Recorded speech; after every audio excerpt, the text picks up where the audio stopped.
காசி மாநகரத்தை பிரம்மதத்தன் அப்படிங்கிற ராஜா ஆட்சி பண்ணிட்டு வந்தார். அவர் ஒவ்வொரு வருஷமும் ஒரு திருவிழா நடத்துறது வழக்கம். எல்லா தேசத்திலிருந்தும் எல்லா வகையான ஜனங்களும் அதில் வந்து கலந்துக்குவாங்க. ஒரு சமயம் அது மாதிரி விழா நடந்துக்கிட்டு இருந்தது. வைகுண்டத்திலேருந்து தேவலோகத்திலேருந்து நிறைய தேவகுமாரர்கள்லாம் காசி நகருக்கு அப்போது வந்திருந்தாங்க. அதில் முக்கியமாக ஒரு 4 தேவகுமாரர்கள், அந்த 4 பேரையும் சுற்றி ஏகப்பட்ட கூட்டம். அப்படி என்ன விசேஷம் அவங்கக்கிட்ட அப்படின்னா, மற்றவங்கள விட அவங்க முகம் அழகாக இருந்ததா அப்படி பார்த்தா அப்படியும் இல்லை.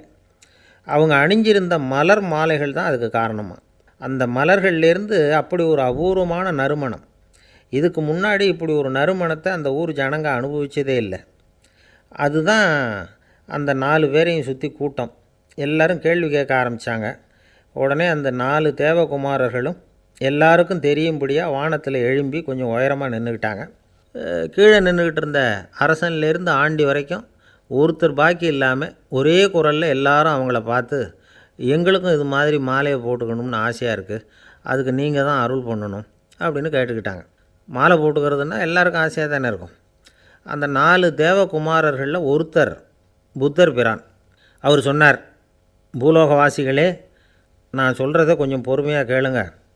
கக்காரு அப்படிங்கிற கற்பக விருஷத்தின் மலர்களால் தொடுக்கப்பட்டது இந்த மாலை. இதுக்கு நிறைய சக்தி உண்டு. எந்த காலமும் இது வாடாது, வாசனையும் குறையாது. ஆனால் இதை அணிந்து கொள்கிறதுக்கு சில தகுதிகள் தேவை அப்படின்னார். என்ன தகுதி அது சொல்லுங்களேன் அப்படின்னு ஏக காலத்தில் எல்லாரும் சத்தம் போட்டாங்க. தீய இயல்புகள் உள்ளவங்க, இழிந்த சிந்தனை, இழிந்த செயல் உள்ளவங்க இந்த மாலையை அணிய முடியாது அப்படின்னார். அவ்வளோதான். கூட்டத்தில் சத்தம் போட்டவங்கள்லாம் மெதுவாக அப்படி அடங்க ஆரம்பிச்சிட்டாங்க. இன்னொரு தேவகுமாரன் சொன்னார், அடுத்தவங்க பொருளை அபகரிக்காதவன், அடுத்தவங்களுக்கு கெடுதல் பண்ணக்கூடிய பொய் பேசாதவன், பேராசையினால் கெட்ட வழியில் பொருள் ஈட்ட நினைக்காதவன் இந்த மாலையை போட்டுக்கலாம் அப்படின்னார்.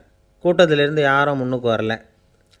ஒரே ஒரு ராஜகுரு மட்டும் கொஞ்சம் முன்னாடி வந்தார். பெரியவர், படித்தவர் அவர்.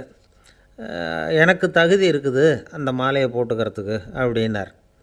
வேறு ஒன்றும் இல்லை, பொய் சொல்லியாவது அந்த மாலையை வாங்கிக்குவோமே அப்படின்னு முடிவு பண்ணிட்டார் அவர். அவ்வளோதான், மாலையை வாங்கிட்டார். அடுத்த தேவகுமாரன் பேசினார். யாருக்கு திடமான அறிவும் மனமும் இருக்குதோ, யாருக்கு நல்ல காரியங்களில் அசையாத ஈடுபாடு இருக்குதோ, நல்ல அரிய பொருள்களை தனியாக தான் மட்டும் அனுபவிக்க விரும்பாதவர் யாரோ அவர் முன்னாடி வந்து இந்த மாலையை வாங்கிக்கலாம் அப்படின்னார். அந்த தகுதியும் எனக்கு இருக்குன்னார் ராஜகுரு. மாலையை வாங்கி போட்டுக்கிட்டார்.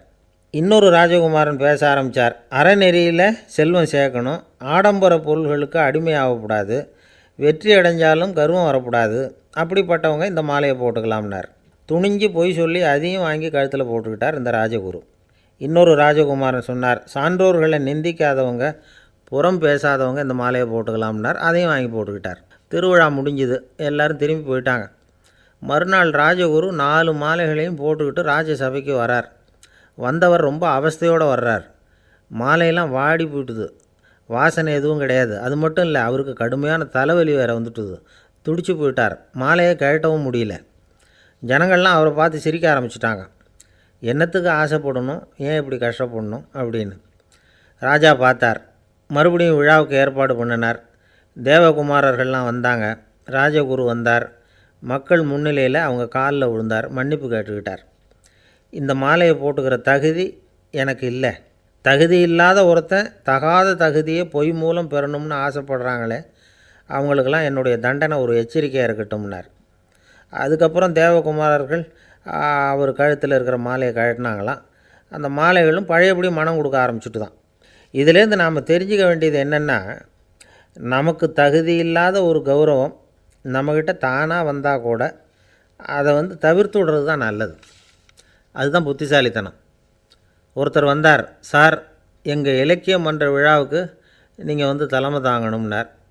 உடனே இவர் சொன்னார், பேச்சாளர், சார், இலக்கியத்தை பற்றி பேசுகிற தகுதி எனக்கு இல்லையே அப்படின்னார். உடனே அவர் கூப்பிட வந்தவர் சொன்னார், அந்த தகுதி உங்களுக்கு இல்லைங்கிறது எங்களுக்கும் தெரியும் சார், அதனால தான் உங்களை தலைமை தாங்க கூப்பிட்றேன் அப்படின்னார். அது சரி, தலைமைன்னா அதுக்கு இவர் என்ன தான் அர்த்தம் பண்ணுறாருன்னு தெரியல.